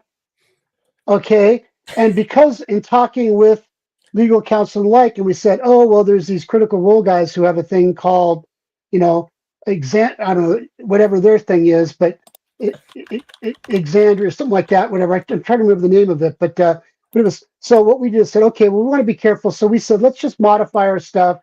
We went through and made a bunch of changes. We about a year and a half into this, we said, okay, we're going to call it Xendria, where the X and E sound like a Z. And what we did is we did IP checking, things like that, and said, okay, we're fully covered. No one should be able to beat us up about that. We like that name because it works into some other things we're doing too. with the Xendrians and other world building, because you can't see it here unless I showed you, but I've got multiple. So just to show you how well thoughtful, if you look up over there, you see right there up in the upper window, those are detailed maps of the other worlds we've already been working on and built that have even more than Xendria does, that are on our product roadmap that we started years and years ago. So I'm a bit disappointed here, because what you're telling me is you did not craft an entire fully functional informed language with the history and then base the entirety of your world building off that. No, we did not go Tolkien yet, but that's actually part of something that's coming later. Yeah, but Pangea Matter, that was a little more to that liking. The one I just showed you on Agile Monk is working Pangea Matter. I'm working Hydron. And for example, one of the cities that I have built has 30,000 individually written NPCs, their occupations, all their stores and shops, every interconnection that goes between the characters. This is something we're used to doing. And taking Xendria, for example, even the terrain lines up with some of the goals and needs and challenges of each of the consortiums, and that also spills back into how it's presented in the Xendria book and why certain conflicts exist. For example, certain things can only come about because there's a need. Famine, hint, hint, for one of the organizations that likes to pretend they're good guys, and they kind of are for a little while. Hey, so we have a regular chat question. I want to answer that question. So Dan, really good question. As I said before, what'll happen is when we have all the adventures and all the stuff we do, the monsters, NPCs, we have these things called playbooks and stat blocks. It's something we've conceived up. And what they're done is you can take the books and all material, but depending on the game, right now we have Castle Crusade, Shadow Dark, Nimble 2E, like we have stuff to support D&D 2014 if you want it, and then we have Tales of Valiant, stuff like that. Depending on how the stretch goals go, we may have even more. So what you get is, so basically you'll find that this will work for your OSC and your swords and wizardry too, when you see them. So yes, but you get the stat and playbooks that cover those monsters, so they spec out for those variety of games. Okay. And we focused on the user experience for the GM. We don't know if you're going to be printing this out and you're going to have this behind your screen. We don't know if you're going to be playing this on Foundry. So we've made sure that also not only are you going to get all of the adventure itself, but the playbooks are actually separate by system. That way you can just read through the adventure just fine, but then you've got that separate playbook and you're like, okay, this monster stat block is such and such, this named NPC. Oh, here's all their stats and stuff and their additional dialogue. But anything that's not mechanical. That way you don't have to get confused. You just got one thing for it. That way you have a totally agnostic adventure, and then you only have to open up the file or print off the file for the system that you want to play that day. That's fantastic for anybody who's going to run multiple systems. Oh yeah, exactly. And because all the artwork will also be separately packaged and ready. Anything that's intended to be a token in a virtual tabletop will already be put into a proper token format and size and ready to go. Any maps that will be contained will already be properly sized, so that way when you open them in Foundry, Roll20, what have you, you'll all the grids will all line up, all the distances will all measure correctly, etc. Lots of depth, but very little work to get started in there. This is why we wanted all these material done up front, because then when it came time to do the stretch goals and do the extra things based on what stretch goals get met, the only thing we're having to worry about doing are those items, because we've already done the massive work already. Because here's the thing, we are not willing to, because we've all suffered from it. We want to be able to deliver books and materials, within 6 months. We don't want to wait 2 years like some dude had done. So our goal is everything's ready to go. We're ready for the printers. Oh, now based on the stretch goals and rewards, or the stretch goals, okay, those are the things we need to finish up, even though most of them are in progress. But that's, How it works. Through the community lines on Kickstarter, as well as our site and other places, we'll be sure to give everybody updates and say, hey, you're getting this right away. You're getting this tomorrow. You're getting this next month, etc. I mean, 6 months to actually get a game that you paid for on Kickstarter, unfortunately, has turned into be like, I mean, that is like express service. Because, I mean, just ask anybody who got conned into buying Vampire the Masquerade Bloodlines and fully funded in 2018, and now they're all asking for their refunds after the game came out in 2025. I mean, or there's I'm not going to name names, especially from people who are much bigger than me, but there are there are people who created their systems and ran their Kickstarters numerous times and got tremendous amounts of money brought in and took forever to put anything out. And Daniel, that's the other thing we did. It's like, I personally, we put down there, they know they want to be a big Kickstarter, but they put down there, my goal to do it is $1,000, so they can make it look like it funded in 1 minute, right? Well, guess what? We told the truth. What we did is we looked at what our printing costs were going to be, because we've already paid artists on all this. So, we've got tons of investment in it. And we said, okay, we're going to actually put down what we need to make. We need to make $32,000 minimum for this to be a go. And we just call it out truthfully, black and white, because that's what it's going to take to print it. Absolutely. On Corvid Codex Volume 1, available on Kickstarter right now. You also, that's the same thing I did. My goal is essentially what it would cost if every single person that backed it was buying the actual book, the physical book, and I had to ship it outside the United States. That's what my goal is. Enough and money. That's the wise approach. I can print enough books and ship them overseas if every single person who likes it is in Russia. That is what my goal is set at, to cover the actual cost. That doesn't even pay us back for the art or anything else. Right. But you're absolutely right. It's old Luke Hart over at DM Layer did a fantastic video on it where he basically came out. Yes, he did. Luke and I are friends.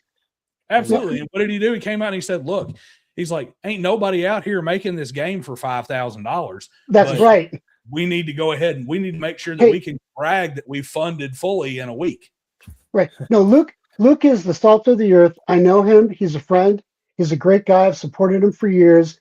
The one thing I can say about him is he tells the truth. He does the right thing. I will always have good things to say about that man. And when things didn't work, he called it. He opened up, told everybody, told them the truth. He's done breakouts of what it costs. He's done detailed summaries of things. I mean, so he's just a legit guy, and I love him to death. Yeah, I mean, I've never had a problem with him at all, except for I cannot stand his skits. I love it when he doesn't do skits, but I cannot stand his skits. It's like the opposite of Seth Skorkowski. Seth's skits are awesome. Luke, your skits make me want to pull my hair out. But give him a break, man. Come on, man. you want to talk about good content. Luke's content is fantastic. Yes, it is. His games his products and games all look like they're really top shelf. Like he puts in the correct amount of work. Like he really puts in care and makes sure that it's done right.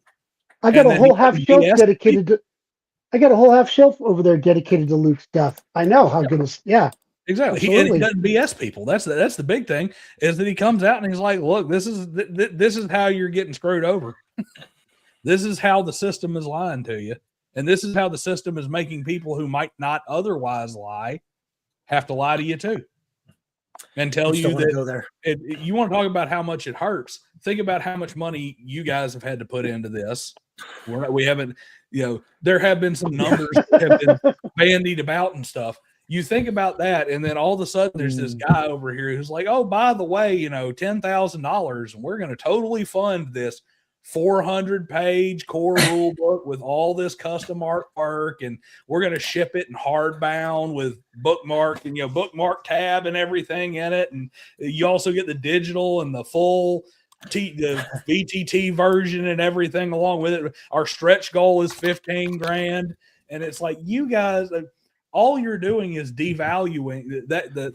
This is the problem with the Kickstarter model, is it does devalue the product, because it gets people thinking that for $15,000 you can go out and do this. Yeah, which is wrong. It's absolutely wrong, and yeah. So our goal is just to be very straight up about it. So, like I said, we have a $32,000 goal, because it's out calculated based on printers partners working with them and doing the numbers and saying, okay, here you go, And what's nice is, I think, but here's something I just want to share, because I think people might like to know this. But you can get softcover, hardcover books. But guess what? Just to be clear, you can get, for example, we have this thing called Master Scrivener, where you can get both books and the PDFs for $65 in softcover. You can get Master of the Bardic Arts, where you get basically both 2 hardcover books and the PDFs for $75. Tell me how that's not very fair pricing, considering what you're getting. For highly curated and well put together books that are both hovering around the 200-page point, you would be hard pressed to find that, or more, or dramatically more. And especially when you start adding the supplementary material that's not just actually in the book, but we said, hey, this should be a separate file to make it easier to use. Oh yeah. We think we're really bringing the quality. Yeah, we're not charging $75 to $80 per book. Yeah, absolutely. I mean, the thing about it is it's hilarious how much people don't understand this. And let me see here. I might actually I don't have it pulled up here. It's like I would actually share it. I would pull my printing quote and put it up on the screen for everybody, just to show them it's like, to print 250 6x9 standard paperback books, your standard paperback book that you go buy at Barnes and Noble, 168 pages, which is like that thick. It's like half an inch, if that. You're talking that 250 of them, $2,700, $2,800. That It's about $9.50 a book. And now, if you print it much larger scale, it gets better. If you print 1,000 of them, you're printing them for about $4.50. Yeah, it gets better. Yeah, but you also imagine it. But now talk 8.5 by 11 with all this artwork. It's $8.50 a book. It's real expensive. So yeah. Yeah. So if you imagine an RPG book that's a big, nice hardcover book that has, I mean, now so let's just use the example here. If, let's say I've got $1,000 in art cost, I print 1,000 books, and they're $4.50 a piece. Well, we're sitting there with our, I'm sitting there with a $5.50 book that I've got to sell to you, and I got to sell a certain number and make my money back. But I've got 7 pieces of black and white art and 1 full color cover. That's my art budget. I'm doing a hardcover, nice coffee, like coffee table size, coffee table 400-page core rule book that's got what would you figure a 400-page rule book would have in it? Probably say 33%. So you probably got 100 pieces of art plus your cover plus your back cover in there. Oh yeah, you are talking a tremendous amount of money per book. Oh yeah. Well, one thing with our stretch goal, you're gonna like this. So we said 32,000 is our goal, but we took this other positive spin too. We said, okay, if we make the 32,000, which is the original goal, we automatically give you stretch goal number 1, because we kind of took that, like, okay, we're going to automatically throw. So now you're going to get this as part of those rewards, right? And then we have a stretch goal 2, and a stretch goal 3, 4, 5, and 6 in there. But yeah, so it's, I mean, we're focusing on being very, very, reasonable about it, because once again, we want to come across with that give and take model we shared earlier in the live stream. Yeah, absolutely. So y'all are going live. Do you know what day in April? Or we've got it scheduled for April 7th. Okay. It's a Tuesday. And that's currently what's on the docket. and that's the plan for that. So, you know, and then, like I said, that was the only real change we had was the March to the April date. And then we're going to have a couple of cool surprises, we hope, because my birthday, Michael's birthday are both in April. We're born 2 days apart, father and son. So there you go. So we're gonna maybe do a couple of things for that too, because it'll happen while we're in that 30-day Kickstarter window. So yeah. Fantastic. Well, we are coming up on the 2-hour mark here. We got about 10 minutes left here, which is an eternity when you're talking on the internet. But Yeah. It's nothing when you're trying to leave. It's everything when you got 10 minutes left in the show. But one kind of important thing here that I did want to make sure I brought up, and of course my brain has decided it wants to shut itself down suddenly. Tell us a little bit more, just briefly here, about the actual Xendria setting, because we did talk a whole lot about the business side of things, a lot about the game design side of things, philosophy side of things, and we touched around the edges of this actual world. But let's talk for just a minute about the actual world itself, and then we'll tell everybody where to get a hold of you guys and tell them that they ain't got to go home, but it can't stay here. Yeah, that's right. Well, obviously they can use that pre-launch link that we're using, and we'll have some more stuff coming out here soon. So basically, let's see, the world setting. I don't want to get too much into it. I mean, we talked bits about it here along the way, but as I said, we're trying to create a living world, which we've taken that mantra of intentionally defining aspects of it and intentionally leaving some aspects undefined. Okay? Because like any world, one of the things that I believe in is, because I am a GM and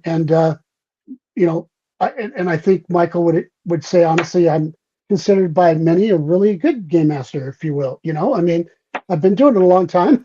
So, 49 years of playing out will be 51, something like that, of playing in 49 GMing, whatever. But so what we did is we basically, like many worlds, we established the creation mythos. We established the first world, the second world, the celestial war, the third world, then the divine contract that came about. And from there, because once again, this is a living, breathing world, both good and evil, we've got, for the gods or deities, we have the protectors and the destroyers, because it isn't just about this and this. This is literally, both sides are playing like chess with this world, okay? And they each want to win at the end of the day. So then we get into the history where we go through the Age of Empire, the Dark Age, the Founding Age, the Age of Upheaval. We get into the species, races, if you will, and dangers. Then what we do is we break down each detailed chapters on Belendria, which is a continent, Carson, which is the center continent, and Vosteel, which is the eastern continent. And then part of that is we also have an introduction section which tells you how to benefit from all this and how to best use it. But the thing, and I'm really, really proud of this, is that we've created these two really, the thing that's frustrated me all the way back even to AD&D, okay, was that back when we were dealing with chainmail, outdoor survival, OD&D, and then later AD&D was, people talk these things, westmarches. People think that westmarches were just invented like 15 years ago because this guy quoted it and wrote something about it. No, gosh darn it. We had it way back in the beginning, okay? And it was a concept we used. We also had the concept of sandboxes and the fact that real time existed, and you could have one-to-one time, you could have, different things like that. Well, most books may throw a couple pages on it, might cover a bit. No, we give dedicated teaching elements, charts, information, flow charts, and things breaking down how to really do sandboxes, how to use them for this concept of a hierarchy. We talk about Agile Monk chutes and ladders on how, because no railroads here, but chutes and ladders and how that affects games. And then we give details on westmarches, how to run them, how to do it, to explore it, because it's funny, because a guy, I thought he did a decent job. Most people don't, but he did a small little book you can get a drive through about West Marches, but honestly, no, it started. But the truth is, most people don't realize the different styles of games and you can do in campaigns. So we cover what's an adventure, what's campaign, what's a quest, what's a multi-campaign, or what's just like, because to me, everybody calls, unless it's a one shot, they call it a campaign. I'm like, no, time out. That's not really, that's an adventure. Now you can have a campaign made up of multiple adventures and quests, but you can also have multiple campaigns. And so in this world, you can use it for multiple campaigns, your campaigns, everything, and we tell them and explain to them how and why you can do that. So once again, teaching books as well as giving you what you need to go out there and make it all your own. Absolutely. And yeah, here's one from chat. Here's like, people think Matt Colville invented West Marches and it drives me nuts. I always thought that the original West Marches, I not the original West Marches, because I'm pretty sure that was the West Marches, but yes. I want to say that like the first thing I ever associated with West Marches was Keep on the Borderlands. Right. Keep on the Borderlands. That's what I always thought of as West Marches. Yep. It's basically the first adventure it's really the first adventure period, but it's the first adventure module that was put out by TSR that is explicitly set up for the idea of multiple parties going out of the keep over to the caves and interacting with those caves independently, which is essentially West Marches style play. Yes. Well, and that's so what, and that's the other thing. That's the other thing we do, though. By the way, we also provide citations and information and references to all these things too. We don't just throw it out there. Meaning, no, here, yes, this guy did say this about this in 19 whatever. This here, and yes, you probably heard of this, but we try to be very clear about the different people have talked about it. But it's been an evolution in our hobby, and we're not saying we invented it. What we're saying is we want to help you understand it, how to benefit from it, and pick the model that best works for you and your players. And I think that's goes back because I've GM'd up to 50 players. Yeah, well, that's one of the things that goes back to something I was saying earlier. In the old days, yeah. A very good thing. You're explaining, there's two schools of thoughts on it, and I think you and I are probably in a very similar school of thought. They're like, why are you putting these game terms in the front of my book? Why are you wasting all this page space telling me what a D6 is? Why are you telling me what a character is or an NPC is? I'm like, well, maybe because the person who picks up my book, it's the first time, or maybe this is the first one they're picking up. Well, to make them feel better, what an adventure is, or a campaign is, or a mission is. Well, it makes you feel better. We made them appendixes, even though they're full-blown chapters with tons of information of it. So that way people could go to the back of the book and feel like we didn't throw it at the front. Okay? There you go. Yeah. There you go. Okay? Pick it up the front. Okay, so let's go ahead and go around the table here. I'm going to start with Michael because we between me and Agile, I mean, you want to talk about a rough room to be in. I mean, you two can gab, that's for sure. Let's let what's the term? Conversation bully. Yeah, both of them. But anyway, the thing is, we got important things to say and lots to say about it. But Michael, the floor is yours. Tell people what's in your closing thoughts and where to find you and what to talk about. Listen, I love writing, I love world building, and I love GMing, and I love playing. And it's kind of, there are analogies to other hobbies. People who play tabletop war games, you've got collectors, you've got painters, you've got modders, and then you got players. Some people do a mix of whatever those things are. You enjoyed how you want to. We want to remove those barriers to entry. And I know I've got friends that I've helped directly through some of my writing and saying, hey, you can build a deeper world. Here's some tools to get there. And their feedback was, hey, this has really helped spark something. Can you think you can do more? And Agile Monk and I said, you know what? I think we can. And we've done it. And this is just the beginning. And we're hoping this one kicks off really, really well, because we want to keep showing more and keep providing more tools. And let's reduce the barrier to entry while raising the borrower standards. Awesome. Monk? Well, Michael said it well, so I'm just going to leave with this. This hobby for 50 plus years has saved my life. It's given me friends. It's been taking me through some of the worst times in my military career in anti-terrorism and working abroad and raising my son and all that. And at the same time, it's given me so many gifts and so many blessings. I just want to give back, and I want to give back to the community of the hobby, and honestly, I'll be candid. One of the missions of Fantasy Companion Workshops is to leave a legacy to my son and my family once I'm gone. So that's it for me. Fantastic. Well, I think what I'm going to do is I'm going to go ahead and call a lid on it there. I appreciate you guys coming. Thank you. Monk, Michael, I appreciate having both of you guys on. Thank you, Daniel. I hope that at least everybody in this stream, those of us that are here, I hope every one of them is signed up and eagerly waiting to back that Kickstarter the second it starts. I hope that everyone who watches the replay does the same. And while you're at it, actually before you're at it, because mine will end before theirs starts, run over there and hit that Corvid Codex Volume 1. And let's go ahead and get it backed up, and let's do some pulp, get you some story ideas flowing so that when you get Xendria, you have some ideas and maybe some stuff of your own that you want to put into that world. Absolutely. But I appreciate you guys coming out. No, thank you so much. Love chatting with you. And we are going to have a good evening. And I hope the rest of you guys out there in chat do as well. Thank you. Thank you, Daniel.